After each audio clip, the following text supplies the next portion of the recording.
Hello, everybody, and thank you for tuning in to this special report today with a special guest. And our co-host is Daniel McAdams. Good morning, Dr. Paul. How are you? You're glad to be here on this interview. I'm glad for our guest being here, yeah. We've tested him at a few conferences, and we've tested it. He always does real well, doesn't he? He comes in. Gerald Celente is with us, and he has a magazine that talks about trends. He likes to talk not only about what has happened to our country, what's going on, but what you might anticipate. Gerald, welcome to our program today.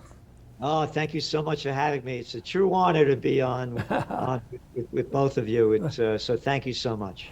I want to ask a couple of questions that are general, just for my information. You know, your magazine's called Trends. You're recognized because you put it, especially emphasis on that at the beginning of a year, and evidently you do a pretty good job because you've been around a few years doing this, and people keep coming back to you.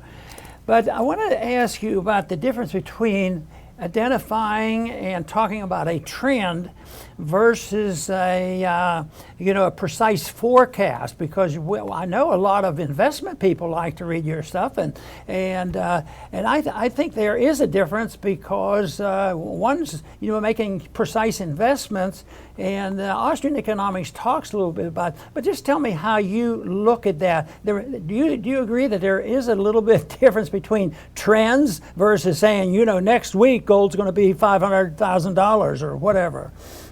Yeah, what we do is we identify the trends, and then we give the forecast. So this is the trend that's developing. This is why we see it happening, and this is where we see it going. And what we do is, I'm a political atheist. I don't believe in a system.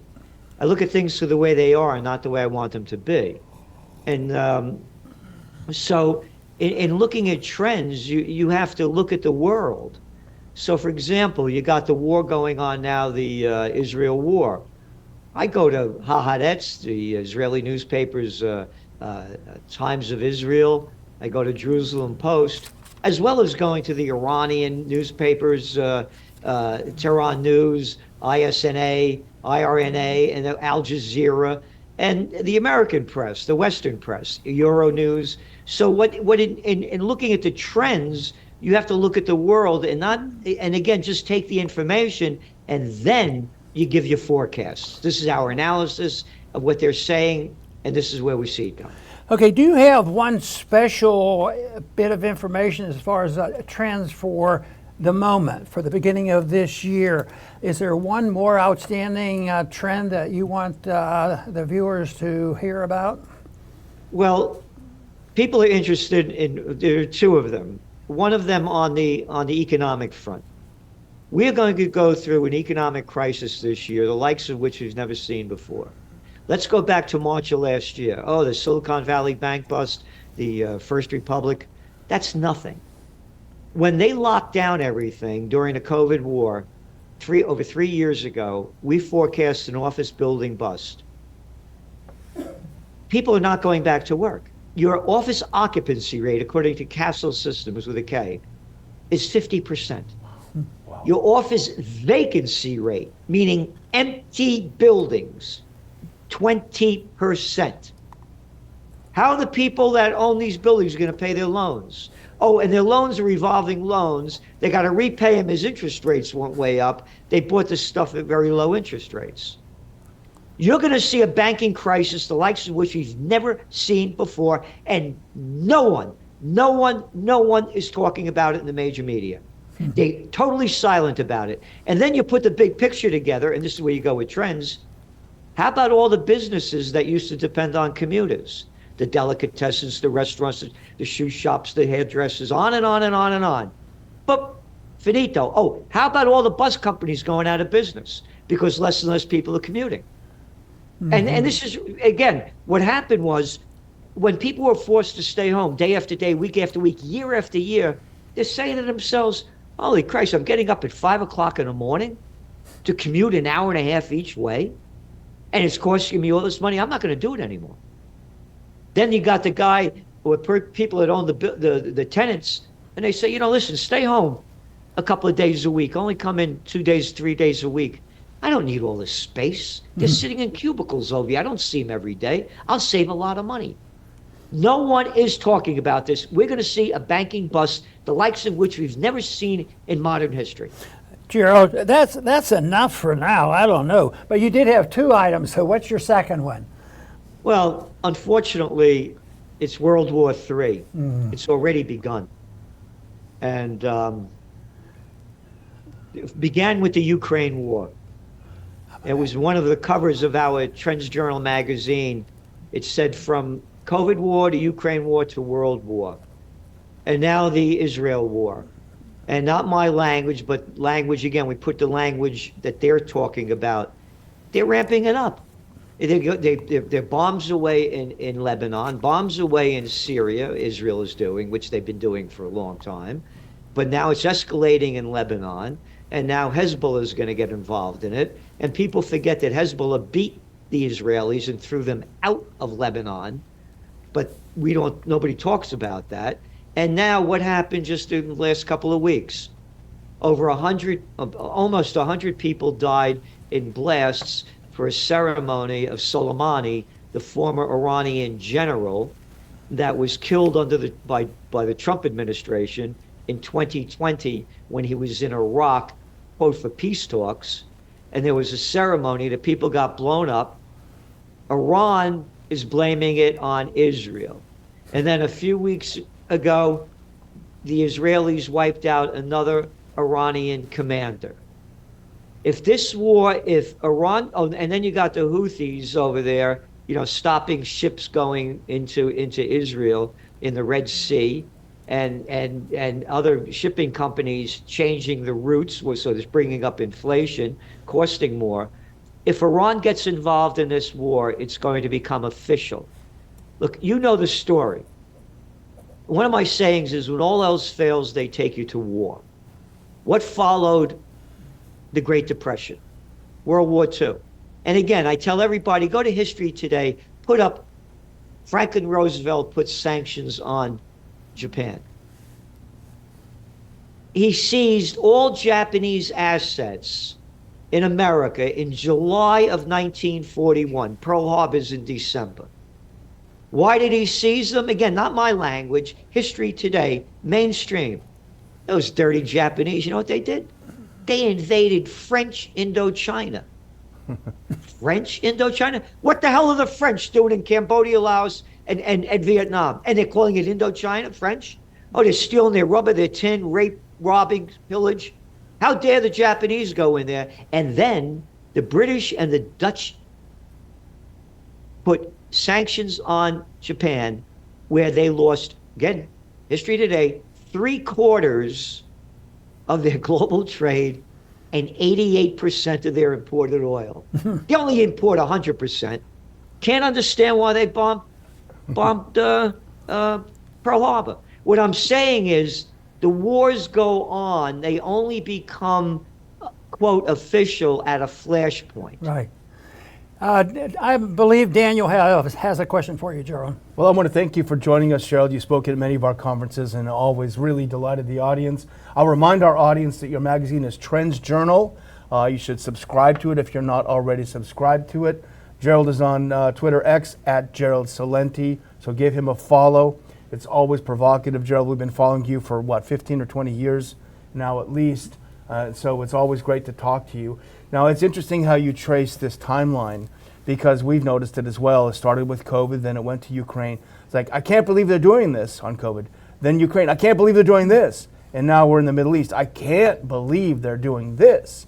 And it seems completely bizarre, because it seems pretty obvious to people who are paying attention, I know you do, Gerald, that things are not going very well for the Israeli army in Gaza. They're pretty good at bombing civilians, but they haven't been very good against Hamas. And now they're pulling out. I think they pulled out a few brigades just today.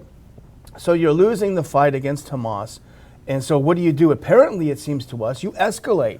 And I think that's why Blinken was over there begging them not to take on Hezbollah after losing to Hamas. They're escalating, as you point out, to include Hezbollah. And even if there is some involvement, which either directly or by proxy, with the Iranian terrorist attack. So how can you explain to us what's going on if you're losing a battle with Hamas and then you decide to escalate into a world war? You got maniacs in charge. Simple answer.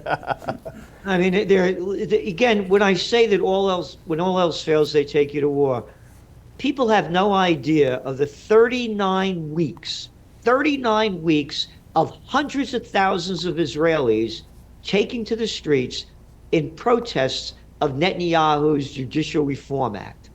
Netanyahu becomes prime minister again. What is it? 6 times, 20 years, this guy in and out in December of 2022. Not my language from the mainstream media. His government is extreme right wing. They raiding mosques, killing people in the West Bank. Anyway, the protests are going on for 39 weeks. Not my language, the language from that arrogant guy, the president of Israel, Isaac Herzog. During these protests, Israel is in a civil war. That's right. Wow. Israel was in a civil war up until Hamas attacked on October 7th. Everybody forgot about that. Oh, by the way, this is the same, when I say arrogant, Isaac Herzog, as they keep stealing land under the name of, quote, settlements in violation of the Geneva Conventions and Article 242 of the United Nations. You know why they could do it, according to Herzog? God gave us this land. Which I would say to him, go F yourself. What if I don't believe in your God? Could you handle that? Yeah. So this has been going on. Now it's coming out, matter of fact, from Max Blumenthal, that they just heard from what was going on with Netanyahu and his companions over there, that they're going to keep this thing going. They're going to keep escalating it. They said, Netanyahu says, I can't stop it.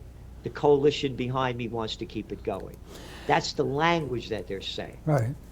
Gerald, you mentioned a lot about what we're facing economically in your opening statement. And there was one trend that I started paying attention to, and that is when I first started reading about monetary policy. Of course, back in August when Nixon, severed our dollar from gold, that we would expect problems, and we have, and there's been a lot of dire predictions. Now, do you ever get surprised because you have a good handle on the terrible things happening and the momentum and the trends, but are you ever surprised that it's held together to some degree for so long? Because in some ways it doesn't seem to deserve it, but then again, we can't make those predictions on what people might do, and evidently the people are tolerating us more than we thought. But I think agree with what you're proposing is it's no matter what, it's coming to end. But have you ever been surprised that some of these events continue longer than you would have anticipated? Absolutely. As I say, nobody can predict the future. There are too many wild cards, whether they're made by humans or nature. So let's go back. I believed, again, I call the facts are there. They're in my books in the magazine. I call the 1987 stock market crash, the Asian currency crisis, the dot-com bust. I took out the domain name, Panic of 08 in 2007.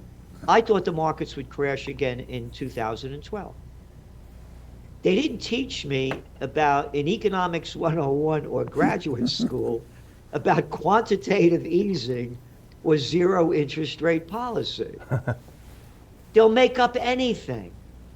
It's a crime syndicate that people call the government.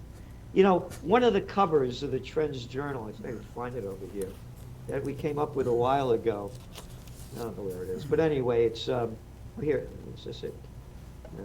It's Jesus Christ chasing the money changers out of the temple. Here it is. Yeah. But they changed. It's a Goldman Sachs gang, Citibank. I mean, who could have imagined back in 2007, 2008, that your favorite group that you love so much, the Federal Reserve, would dump in $29 trillion to bail them out? Oh, that's not my number. That's the number from the Levy Institute at Bard College. So they'll make up anything to keep it going. Daniel? Well, let's switch gears a little bit. We're kind of hitting you from both sides, Gerald, but let's move over to the presidential campaign. It's a fascinating thing to watch. My colleague at the Ron Paul Institute, Adam Dick, wrote a piece for us the other day saying we're facing the prospect of having the two main contenders for the president never having debated at all, either each other, which is probably going to be the case, or any of their challengers. Is this the weirdest election season or what? And what do you make of it?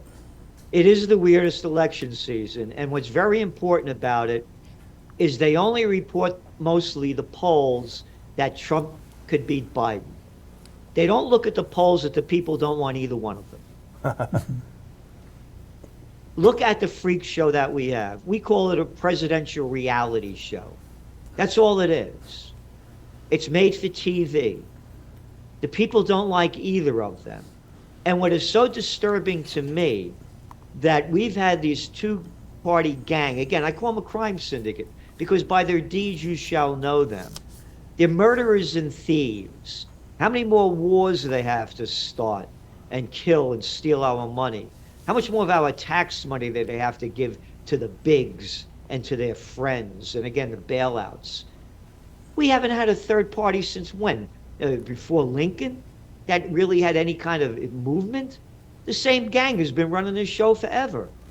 And so there's no freedom in this. This is the end, as I see it, of the end of America. It's the beginning of the very end because, again, all things are connected. You look at how the EU went down, the UK went down. It was all their wars. And after World War I, the pound went bust and the dollar came up.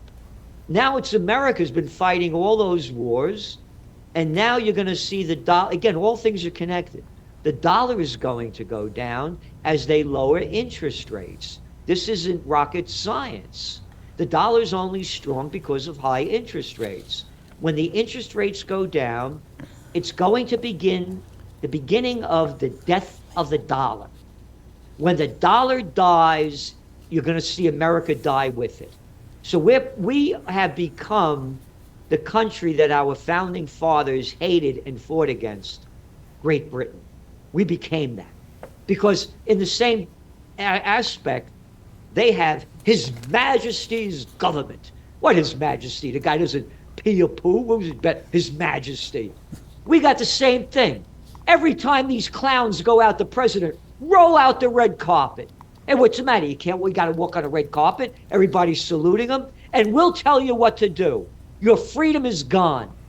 America's going down when the dollar dies. And you're going to see the dollar die, again, connected.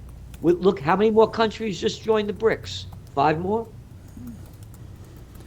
You know, you used a term that caught my attention. You talked about the government and referred to them as a crime syndicate. And that's pretty good. But you have to realize that's made our job easy because, you know, for most of us, sorting out the truth from the lying is a job. But the job has been made easy because now if anything is said or related to any report, whether even the weather reports now are all biased, you know, in one direction.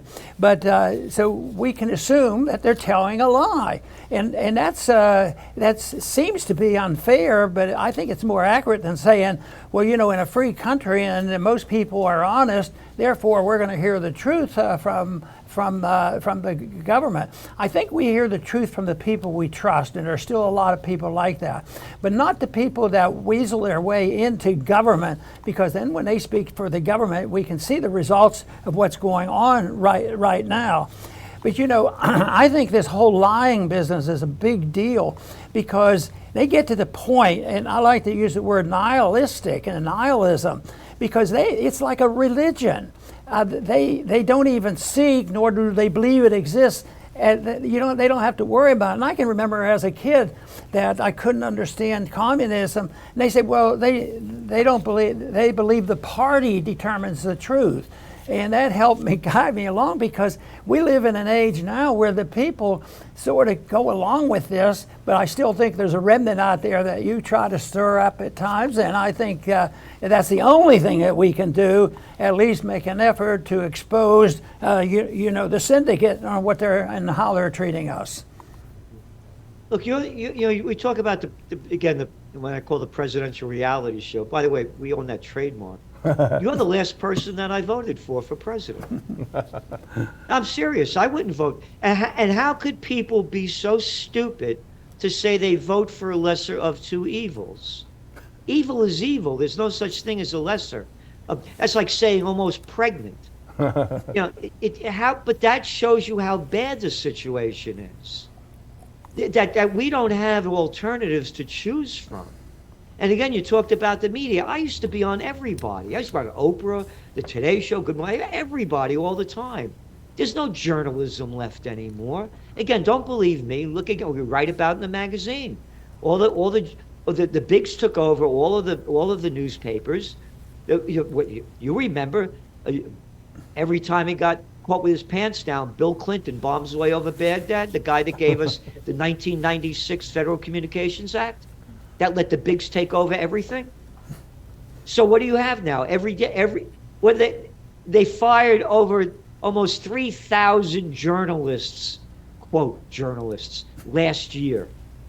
You're looking at 2.5 local newspapers closing every week. Wow. There is no news anymore. Again, I call the people that they call, in news, I call them prostitutes. Media whores that get paid to put out by their corporate pimps and government whoremasters. And that's all they are. There's no freedom. How many people are on any of these shows speaking about peace? How many? How many? Instead, they put that clown, that Lindsey Graham, on over and over and over and over, and all he does is promote war. Yeah, he loves it. Pretty bad. Well, speaking of our esteemed institutions, Gerald, let's move to Congress. Hey, wait a minute. I used to be in there. Yeah, it's gone downhill since you left, that's for sure, with a few exceptions. And let's talk a little bit about Ukraine. As we know, we've already given $130 billion, just a chump change. But Biden wants another $100 billion. He wants to give most of it to Ukraine, a little bit to Israel, a little bit to Taiwan. It's been held up by Mike Johnson, apparently or supposedly because they want some tightening up of the borders. We on this show have suggested that he really wants to give the money, but he's looking for an excuse. What do you make of it? Do you think they'll get the money? What is it going to look like, and what's the end game in Ukraine? All right, first of all, you mentioned Mike Johnson. Again, look at that little clown boy of nothing. Look at him. And now, of course, he's going to give the money. There's no question about it. They'll do it. The military-industrial complex is in charge. And again, that's not from me. That's from Dwight D. Eisenhower, five-star president, Supreme Commander of the Allied Forces. The Ukraine war, we said they would lose before the war began. Again, this isn't rocket scientists. Once upon a time, there was a guy by the name of Napoleon leaves Poland with 420,000 troops to attack Moscow. There's this famous chart. He comes back with 10,000. Once upon a time, not too long ago, there was a guy by the name of Adolf Hitler, launches Operation Barbarossa, kills over 20 million Russians. Who were the first to defeat the Germans? The Russians. So how could you be so stupid, anybody, to think that Ukraine's going to defeat Russia? And Russia has more advanced weaponry than the United States, the hypersonic missiles, etc. And so they're not going to lose. Going back, when we talk about World War III, again, we are very concerned that Ukraine, again, we said, you look at the covers of the magazine, don't count on counteroffensive. We knew it wasn't going to work. And now they're finally admitting it. But anyway, they're going to be a major false flag event. That's going to rally the people. And Ukraine's going to do something like blow up a nuclear power plant, do something big in Russia, whatever. And the same thing with Israel. Israel's going to drag in Iran. And the people of this country think about the stupidity of over 80% of the people believing a little daddy's boy, George W. Bush. We're going to get that guy Osama bin Laden, dead or alive. And we go into the Afghan war, 20 years. They're going to do the same thing. That's our concern. There's going to be going back to Ukraine. They lost. They're not going to win. They're going to do something radical to get back in the news. Oh, by the way, before we went on the air, went to CNN, went to Drudge, not one word about the Ukraine war or the Israel war. Oh, wow. But they're confident. That's one thing for sure. They believe they're invincible, and they have all these problems around the world. We're bankrupt, and the military-industrial complex seems to have free reign. But and I don't even think we've said the word yet, but with all that mess, what do you think they're talking about is how can we stir up more trouble in China? We'd like to see China, because we think these Taiwanese will take care of China and wipe them off the map, another superstition that they have. But I think that's brewing too. It's almost like we have to have something prepared, and sometimes it has to be an emergency. And because the people are sick and tired of the spending, now they're turning. American people are turning against Ukraine war and the spending, but it could be reversed with some tragedy that's going on. So who knows what will happen? But I'm just amazed at their confidence in not saying, "Hey, folks, this isn't good politics. We're inundated and we're not winning the wars. Why are you guys talking about China?" Again, how could anybody think that America is going to defeat China when they couldn't win in Iraq, Afghanistan, or Vietnam? How could? And by the way, as I said, when all else fails, they take you to war. I was saying for number of years before China got into the World Trade Organization, their GDP was flat, and then they came in 2 weeks after 9/11. It skyrocketed, and the country overboomed. And then they launched the COVID war, and they locked down the place for 3 years, zero COVID policy. They destroyed the lives and livelihoods of billions of people. Again, we put the facts down. The economy's going down big time in China. It's not bouncing back. As I say, when all else fails, they take you to war.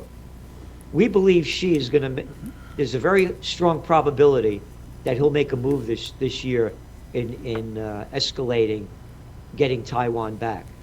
And again, everybody that knows about this says that, Taiwan is not a free nation. I mean, it belongs to China.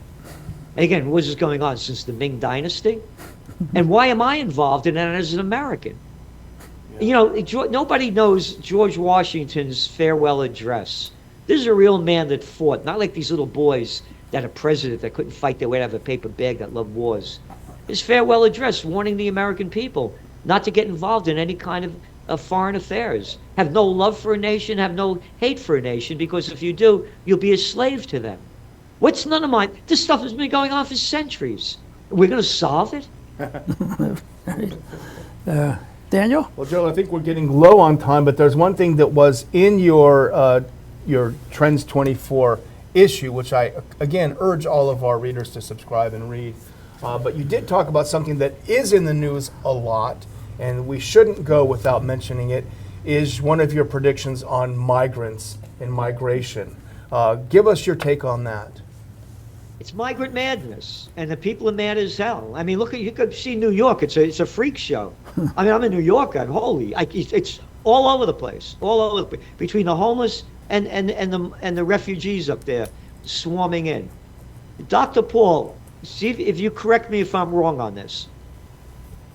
When I was a kid, by the way, I remember my parents, may I rest in peace, they tried to get their cousin Constantino from Napoli to come. They couldn't get him in here. It was so tight to get people coming into the country.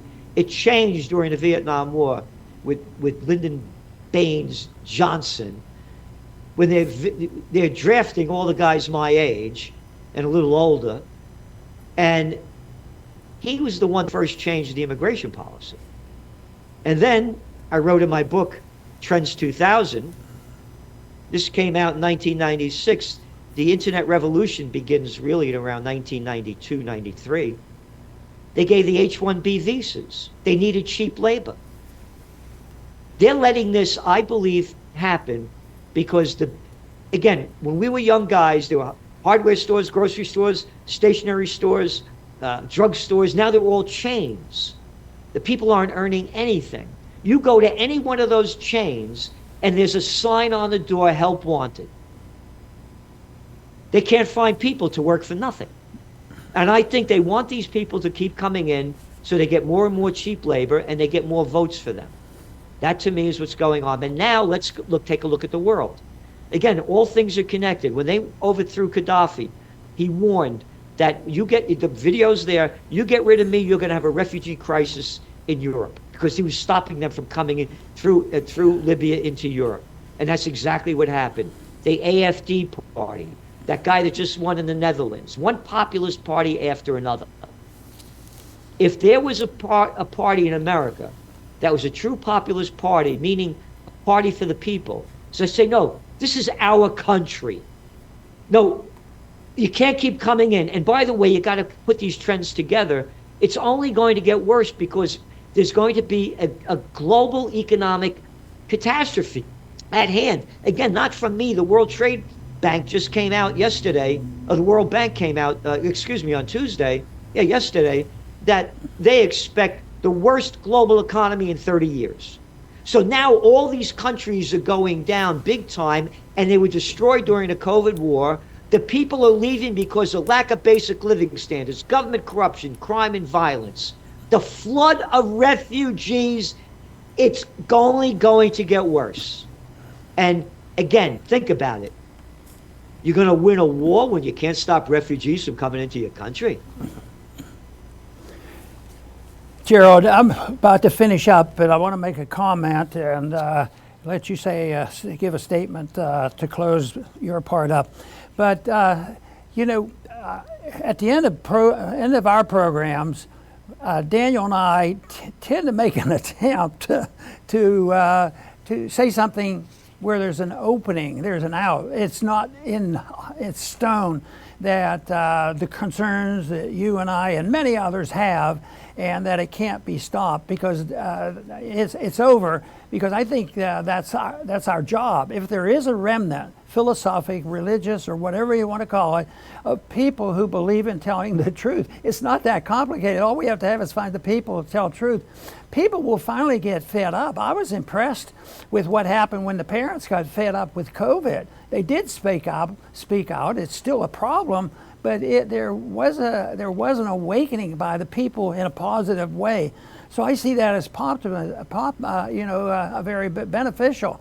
I also think our show's beneficial because we can get Celente on here and say his piece. But I know that they would like to close us down, and they've messed around with your ability to get the message out.